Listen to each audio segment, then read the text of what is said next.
இனிய தமிழ் புத்தாண்டு தின நல்வாழ்த்துக்கள். இப்போ முதல்ல வந்து ஸ்வீட்டுக்காக லட்டு, கடைசியா சாப்பிட்றதுக்காக பீடாவும் வச்சிருக்கிறேன்.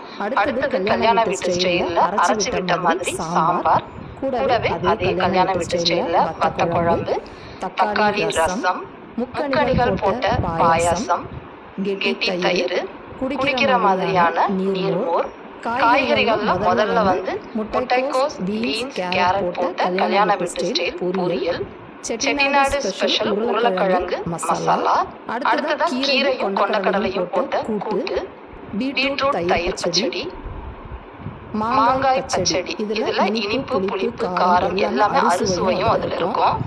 அடுத்ததா வாழைக்காய் பஜ்ஜி, கொஞ்சமா வத்தல், வேணும்னா நீங்க அப்பளம் வச்சுக்கலாம். கூடவே எலுமிச்சம்பழ ஊறுகாய், நல்ல ஒரு சுட சுட சாதம், அதுக்கு மேல ஆந்திரா ஸ்பெஷல் பருப்பு பொடி,